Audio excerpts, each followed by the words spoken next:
The voice on my baby monitor said my name. Story by Anonymous. The night it began was one of those quiet, windless evenings that make you feel like the whole town has gone to sleep, leaving you behind in the silence. We live in Ashpine, a small town nestled between endless stretches of pine forest in northern Pennsylvania. It's the kind of place where everyone knows everyone else, where gossip travels faster than the wind, and where nothing, absolutely nothing, ever happens. At least that's what I used to think. My name is Daniel Mercer. I'm 36, married and a first-time father. My daughter Emma was born 6 months ago. She's my entire world. The reason I keep pushing through the fog of exhaustion, the sleepless nights, and the endless worry that I'll somehow mess everything up. That Friday night, my wife Lauren had gone to her sister's house 2 towns over for the weekend. I told her I'd be fine. "I've got it handled," I said, laughing. How hard could one weekend alone with a baby be? If only I'd known. After putting Emma down around 8:30, I wandered into the kitchen to clean up the bottles and dishes. The house was silent, except for the rhythmic hum of the refrigerator and the faint ticking of the clock above the sink. It was peaceful, almost too peaceful. When you've lived in the same house long enough, you know it sounds. The creak of the floorboards, the moan of the wind through the gutters, the distant rumble of a passing truck. But that night, the quiet felt different. It felt aware. I shook it off, laughing at myself. "Sleep deprivation," I muttered. I peeked at the baby monitor on the counter. The tiny green light blinked steadily. The black and white video showed Emma sleeping peacefully in her crib, clutching her stuffed rabbit. I poured myself a beer, sat down on the couch and flicked on the TV. Some old late-night movie about ghost hunters, ironically enough. Around midnight, I started to nod off. The low hum of the TV mixed with the white noise from the monitor and lulled me towards sleep. Then, crackle. I frowned and turned down the TV. The sound came from the baby monitor. Static, a faint hiss. I leaned forward, squinting at the small screen. Emma was still asleep. The static deepened, growing rougher, like someone brushing sandpaper against the mic. Then through the static came a whisper. "Emma!" I froze. The voice was soft, female but distorted, as if coming from underwater. I waited, heart pounding. "Emma!" the voice repeated, faint but distinct.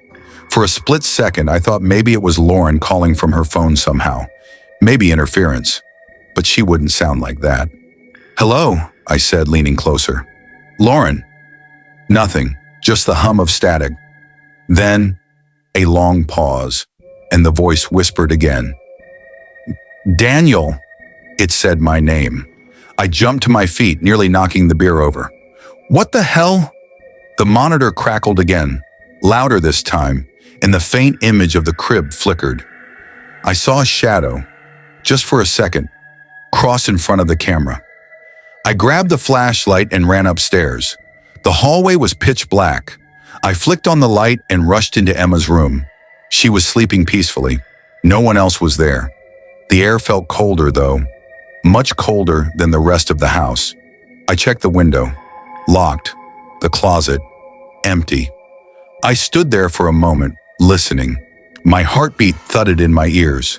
The monitor's faint static hummed from the dresser beside the crib. "Emma," I whispered, half to her, half to whatever had just spoken my name. "It's okay, baby.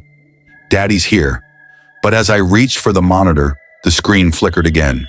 For one brief, horrifying second, the face on the screen wasn't Emma's. It was mine, upside down, staring. Then the screen went black. I yanked the power cord out of the wall and stood there shaking. "Glitch," I said out loud. "Just a glitch." But when I looked back at the monitor, I saw faint fingerprints smeared across the lens. They were too big to be from me, and too small to belong to any adult. I didn't sleep that night.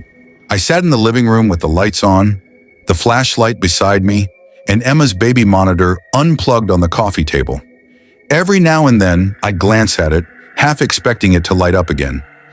By morning, I had almost convinced myself I imagined the whole thing. Almost. Lauren called around 9. "How'd it go?" she asked, cheerful as ever. "Fine," I lied. "She slept through the night." That's great, she said. See? You've got this, I smiled weakly, glancing at the unplugged monitor. Yeah, I murmured, I've got this. But I didn't. That night, after I put Emma to bed, I decided to test the monitor again. I plugged it in, watched the green light blink to life, and waited. Nothing, just static.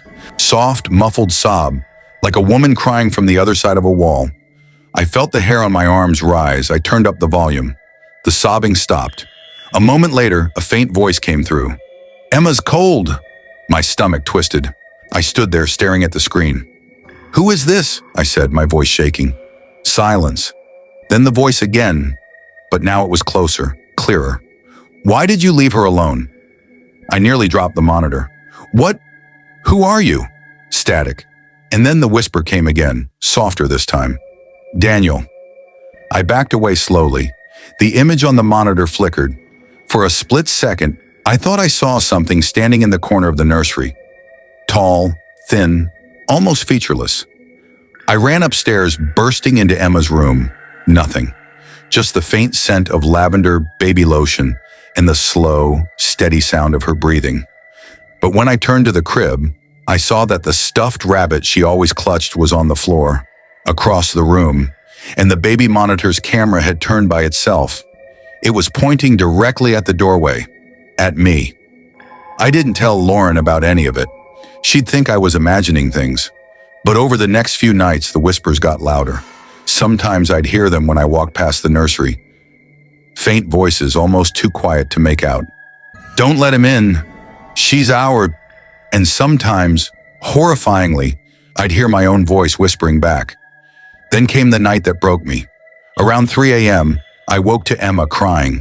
I stumbled down the hallway and froze when I saw that her nursery door was open. I knew I had closed it. Emma, I whispered. The crying stopped. Completely. The air was icy, my breath visible in the faint light spilling through the window. The crib was empty. I felt my chest cave in. I started searching the room in a panic. Emma! Emma! Then I heard it.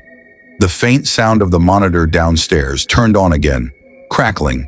And through it, shh! She's sleeping now. I bolted downstairs.